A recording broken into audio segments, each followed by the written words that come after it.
Boa noite, irmãos. A graça e a paz de Jesus Cristo esteja com todos. Nessa noite nós vamos meditar no texto segundo escreveu João. No capítulo de número 11, farei a leitura do verso 1 ao 46. João 11, de 1 a 46, é um texto um pouco comprido, peço que você preste atenção nessa leitura que farei. João, capítulo de número 11, versos de 1 a 46, a ressurreição de Lázaro.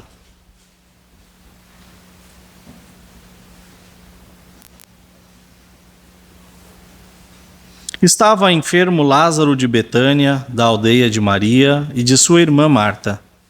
Esta Maria, cujo irmão Lázaro estava enfermo, era a mesma que ungiu com bálsamo o Senhor e lhe enxugou os pés com os seus cabelos. Mandaram, pois, as irmãs de Lázaro dizerem a Jesus: Senhor, está enfermo aquele a quem amas. Ao receber a notícia, disse Jesus: Esta enfermidade não é para a morte, e sim para a glória de Deus, a fim de que o Filho de Deus seja por ela glorificado. Ora, amava Jesus a Marta, a sua irmã e a Lázaro. Quando, pois, soube que Lázaro estava doente, ainda se demorou 2 dias no lugar onde estava. Depois disse aos seus discípulos: Vamos outra vez para a Judéia. Disseram-lhe os discípulos: Mestre, ainda agora os judeus procuravam apedrejá-lo e voltas para lá? Respondeu Jesus: Não são 12 as horas do dia? Se alguém andar de dia, não tropeça, porque vê a luz deste mundo. Mas se andar de noite, tropeça, porque nele não há luz. Isto dizia e depois lhes acrescentou: O nosso amigo Lázaro adormeceu, mas vou para despertá-lo. E disseram-lhe, pois, os discípulos: Senhor, se dorme, estará salvo. Jesus, porém, falara com respeito à morte de Lázaro, mas eles supunham que tivesse falado do repouso do sono. Então Jesus disse claramente: Lázaro morreu. E por vossa causa me alegro de que lá não estivesse, para que possais crer, mas vamos ter com ele. Então Tomé, chamado Dídimo, disse aos codiscípulos: Vamos também nós para morrermos com ele. E chegando Jesus, encontrou Lázaro já sepultado havia 4 dias. Ora, Betânia estava a cerca de 15 estádios perto de Jerusalém. Muitos dentre os judeus tinham vindo ter com Marta e Maria para as consolar a respeito de seu irmão. Marta, quando soube que vinha Jesus, saiu ao seu encontro. Maria, porém, ficou sentada em casa. Disse, pois, Marta a Jesus: Senhor, se estiveras aqui, não teria morrido meu irmão. Mas também sei que, mesmo agora, tudo quanto pedirdes a Deus, Deus te concederá. E declarou-lhe Jesus: Teu irmão há de ressurgir. Eu sei, replicou Marta, de que ele há de ressurgir na ressurreição no último dia. E disse-lhe Jesus: Eu sou a ressurreição e a vida. Quem crê em mim, ainda que morra, viverá. E todo o que vive e crê em mim não morrerá eternamente. Crês nisto? Sim, Senhor, respondeu ela. Eu tenho crido que tu és o Cristo, o Filho de Deus, que devia vir ao mundo. Tendo dito isto, retirou-se e chamou Maria, sua irmã, e lhe disse, em particular: O mestre chegou e te chama. Ela, ouvindo isto, levantou-se depressa e foi ter com ele. Pois Jesus não tinha entrado na aldeia, mas permanecia onde Marta se avistara com ele. Os judeus que estavam com Maria em casa a consolavam. Vendo-a levantar-se depressa e sair, seguiram-nas, supondo que ela ia ao túmulo para chorar. Quando Maria chegou ao lugar onde estava Jesus, ao vê-lo, lançou-lhes aos pés, dizendo: Senhor, se estiveras aqui, meu irmão não teria morrido. Jesus, vendo-a chorar, e bem assim os judeus que a acompanhavam, agitou-se no espírito e comoveu-se, e perguntou: Onde o sepultastes? Eles lhe responderam: Senhor, vem e vê. Jesus chorou. Então disseram os judeus: Vede quanto o amava.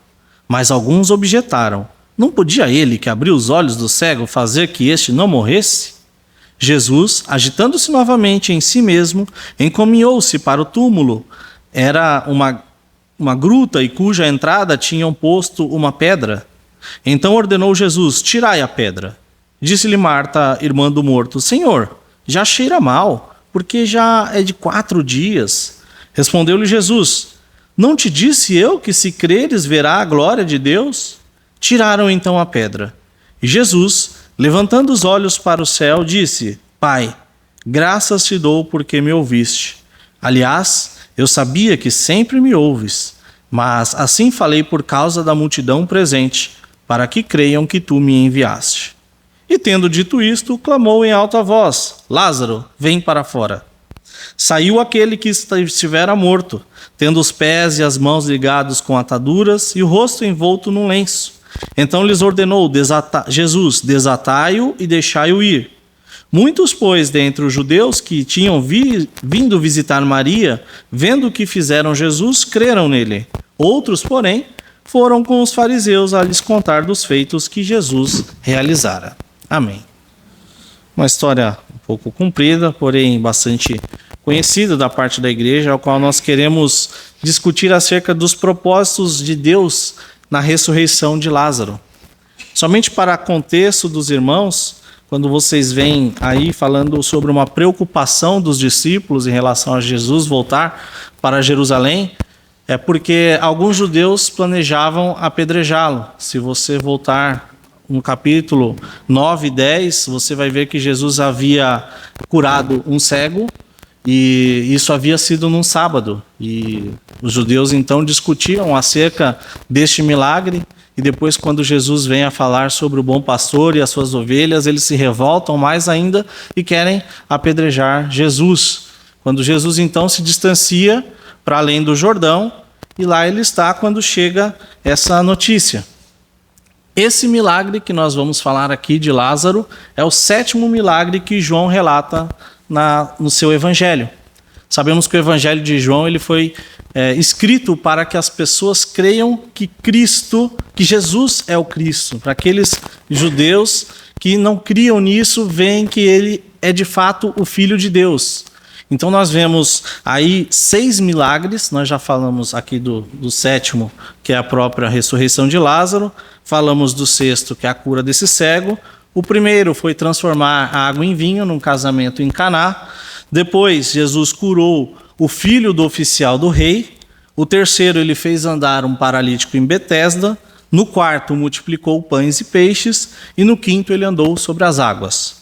Chegamos então a esse 7º milagre, onde nós temos Jesus ressuscitando Lázaro, irmão de Marta e Maria, que vocês já viram outra história quando elas estavam ouvindo a Jesus em outra oportunidade. O texto diz que Jesus amava a Lázaro, a Marta e a Maria. E nós, partindo desta afirmação, poderíamos perguntar por que ele havia deixado Lázaro morrer, se a notícia chegou quando ele ainda estava enfermo. Ou mais, se Deus nos ama, por que então ele nos permite passar por sofrimentos e provações? A resposta dessa pergunta nós vamos encontrar no decorrer da narrativa, destacando quais são os propósitos desse milagre. E o primeiro propósito que eu queria dizer para os irmãos se encontra no versículo 4, que é para revelar a glória de Deus. Leamos mais uma vez. Ao receber a notícia de que Lázaro estava doente, disse Jesus: esta enfermidade não é para a morte, e sim para a glória de Deus, a fim de que o Filho de Deus seja por ela glorificado. Será que Jesus não sabia que Lázaro ia morrer? Com certeza sabia, mas ele quis dizer que a finalidade desta enfermidade não era a morte, mas para que Deus fosse glorificado.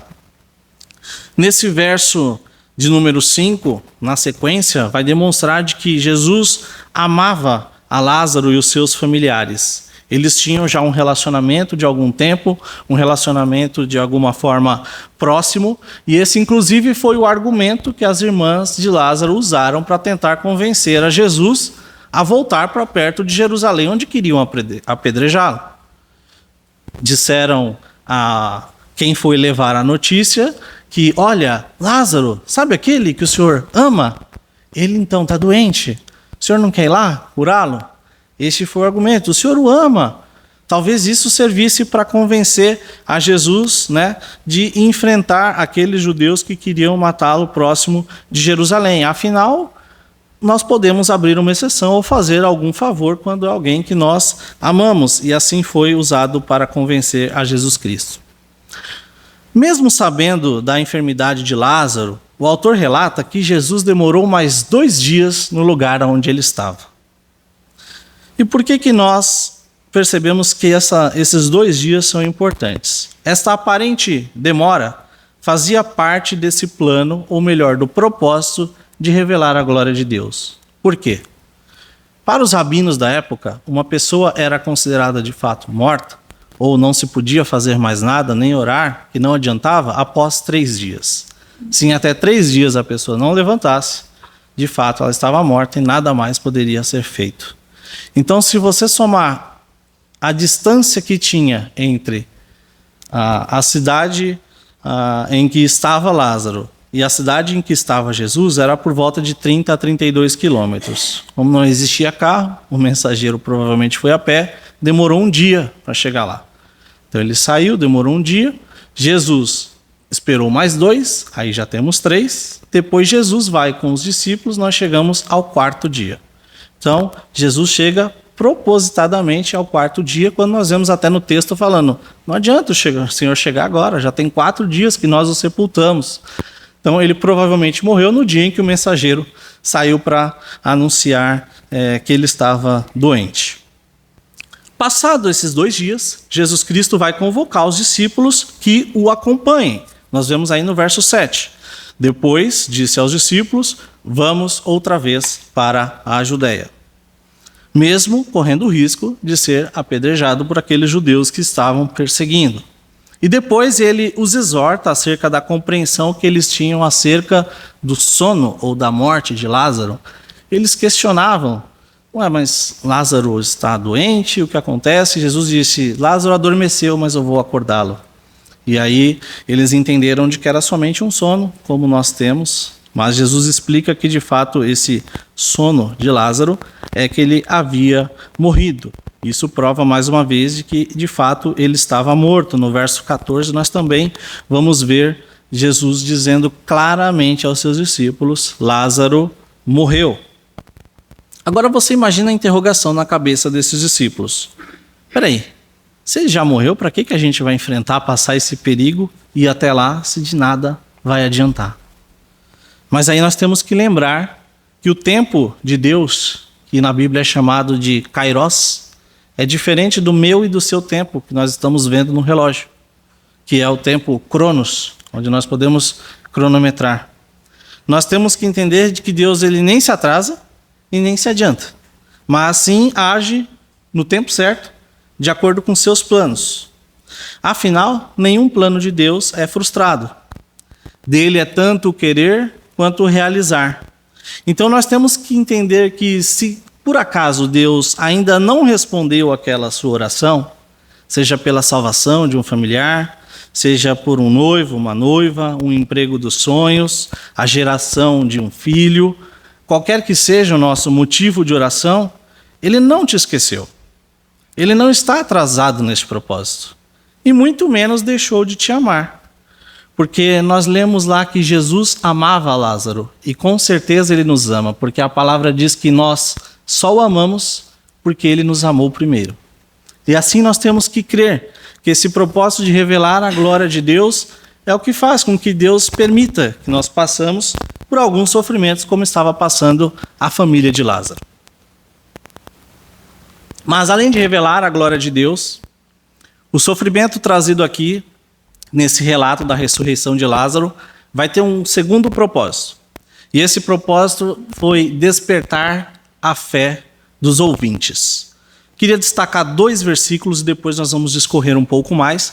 É o verso de número 15, que vai dizer assim: E por vossa causa me alegro de que lá não estivesse, para que possais crer, mas vamos ter com ele. Aqui Jesus estava dizendo aos discípulos, logo depois de convocá-los para ir, ele disse que estava alegre que eles não estavam lá a tempo, para que eles pudessem crer. E também o verso de número 45 tem um outro destaque, dizendo que muitos, pois, dentre os judeus que tinham vindo visitar Maria, vendo o que fizeram Jesus, creram nele.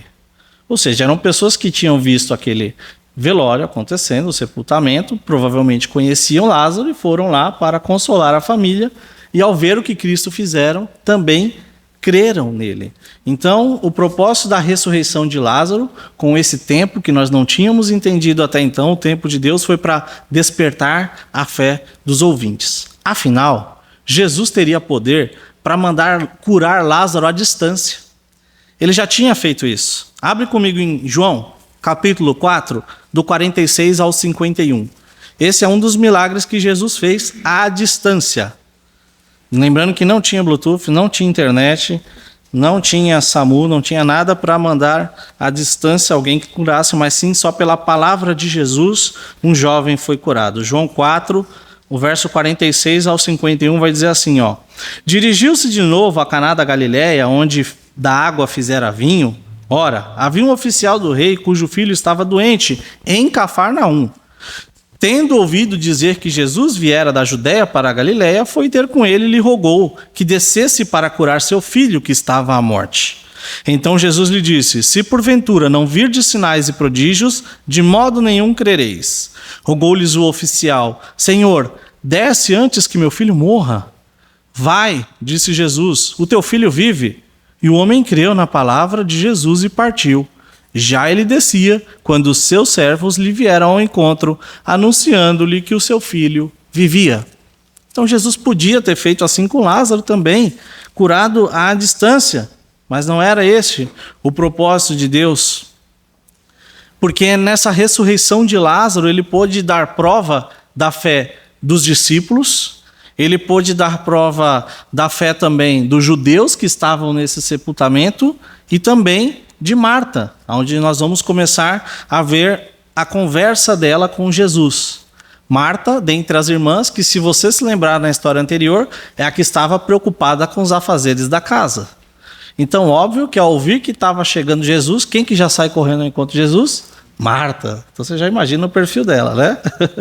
Marta chegou, imagino que esbaforida, Jesus ainda nem tinha chegado na aldeia, fala que ele ainda estava a 3 quilômetros dela, que é os 15 estádios ali, ou seja, ela deu uma corrida boa. E chegando lá, você vai ver a partir do verso 20, é esse diálogo, onde ela diz: Senhor Jesus, se estiveras aqui, não teria morrido meu irmão. Ela cria que Jesus poderia salvá-lo. Mas eu também sei, mesmo agora, que tudo quanto pedirdes a Deus, Deus te concederá. E declarou-lhe Jesus: o teu irmão há de ressurgir. Eu sei, replicou Marta, que ele há de ressurgir na ressurreição, no último dia. E disse-lhe Jesus: eu sou a ressurreição e a vida. Quem crê em mim, ainda que morra, viverá. E todo o que vive e crê em mim, não morrerá eternamente. Crês nisto? Sim, Senhor, respondeu ela, eu tenho crido que tu és o Cristo, o Filho de Deus que há de vir ao mundo. Aqui nós temos esse diálogo que Marta faz primeiro uma triste afirmação. Olha, Jesus, eu creio que se de fato o Senhor estivesse aqui, tinha salvo a vida do meu irmão, mas agora ele já faleceu. Mas ela também faz uma confissão. E nessa confissão ela afirma a sua fé em Cristo, dizendo que mas como eu sei que o Senhor é Filho de Deus, qualquer coisa que o Senhor pedir agora para o Pai, Ele vai lhe conceder. Mas hoje nós sabemos, através do ensino de Cristo, que isso não é somente com Jesus, ou com os apóstolos da época, ou com os pastores hoje em dia, em que Deus ouve a sua oração. Jesus nos disse que tudo que nós pedimos ao Pai com fé, Ele pode nos conceder. Nós cremos também que a sua vontade, que é boa, perfeita e agradável, e que Ele é capaz de fazer muito mais do que nós pedimos ou mesmo pensamos. Portanto, nós devemos exercitar a nossa fé em perseverança de oração. Assim como Deus ouviu a Jesus Cristo e ressuscitou Lázaro, Ele também nos ouve. Então, o despertar da fé de nós que somos ouvintes é crermos que Deus que fez milagres, cremos que Deus está nos preparando uma morada, por que não cremos que Deus age no dia de hoje? Em seguida, Jesus vai prometer que ia ressuscitar o irmão de Marta. Porém, Marta entendeu, como os judeus já entendiam, que ele seria ressuscitado no último dia, quando todos os mortos ressuscitariam. Mas Cristo explica que ele é a ressurreição e a vida. Olha a ordem que ele colocou. Eu sou a ressurreição e a vida. Ou seja, ele quer dizer que por causa da sua morte e da sua ressurreição, nós passamos a ter vida. Então, quando ele disse que Lázaro seria ressurreto, e quando ele diz que aquele que crer nele jamais morrerá, mas viverá eternamente, ele está falando sobre a vida eterna, e não da morte passageira. Afinal, Lázaro não está entre nós até hoje. Na Bíblia não relata, mas ele morreu novamente. Está aí alguém com azar, morreu 2 vezes.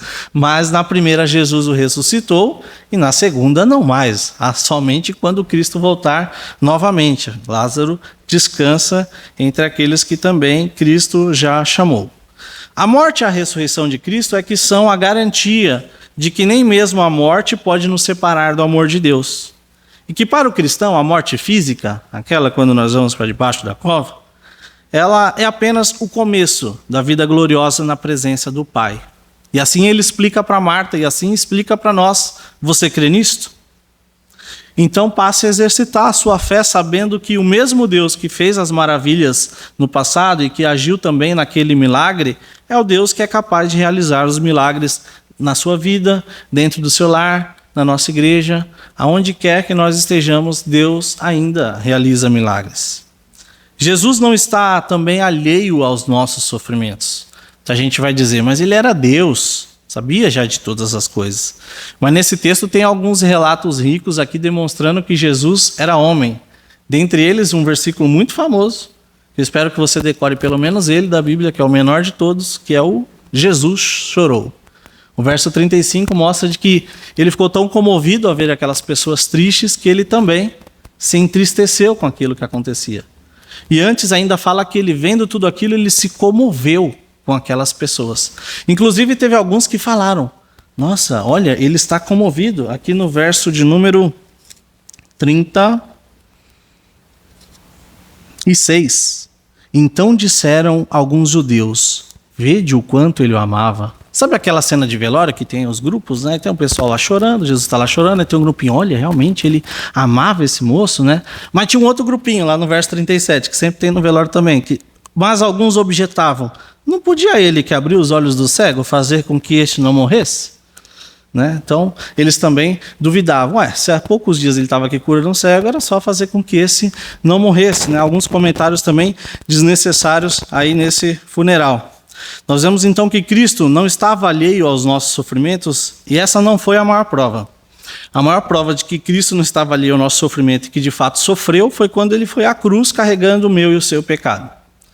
Se o pecado de hoje já consegue nos trazer consequências horríveis, imagina a soma de todos eles, de toda a população mundial, de todas as eras, caindo sobre uma única pessoa.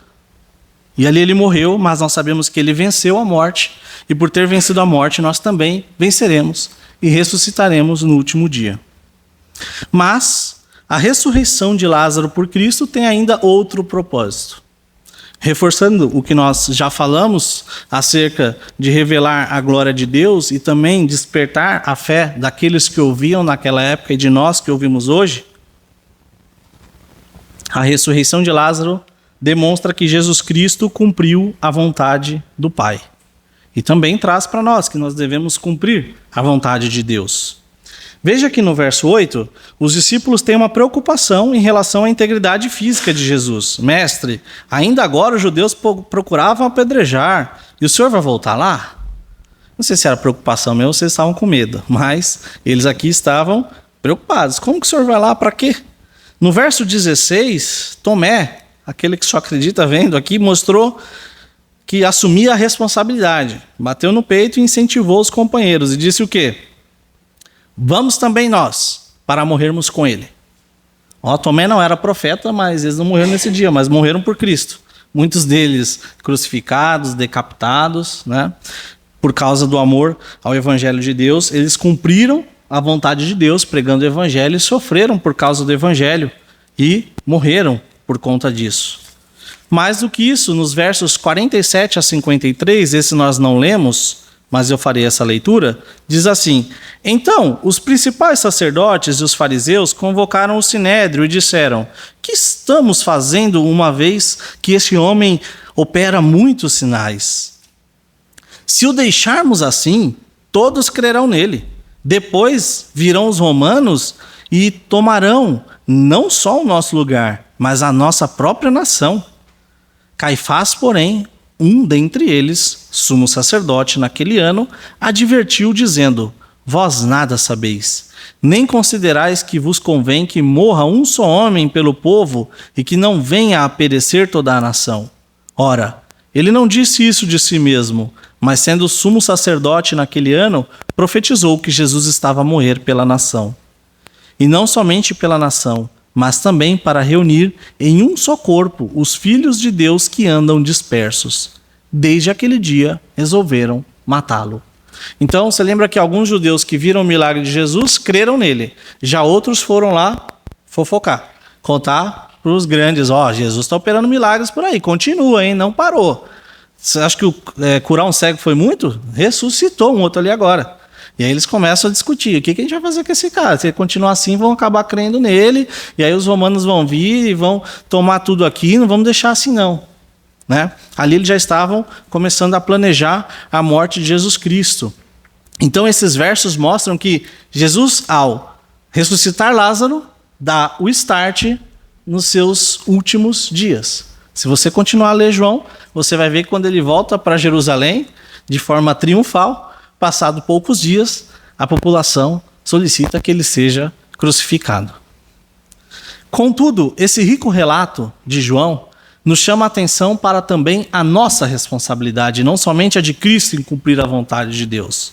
Nós sabemos que a salvação ela é pela fé e que não há nada que nós possamos fazer para alcançá-la. Assim como o milagre da ressurreição de Lázaro foi feito por Cristo, por intermédio da palavra, nós temos também uma responsabilidade neste plano. Nós vemos aqui claramente de que quando Cristo chamou Lázaro para fora, diz que primeiro ele olhou para os céus, agradeceu a Deus por ter feito aquilo, né, para dar o testemunho, e então ele chamou Lázaro para fora, executou o milagre por meio da palavra de Deus. A mesma palavra que disse haja luz, a mesma palavra que disse haja os animais e separação de águas e do céu, a mesma palavra que aqui disse Lázaro sai para fora, e por essa palavra ressuscitou. Assim como é o plano da salvação, Jesus nos salva e em nada temos a ver. Vírgula.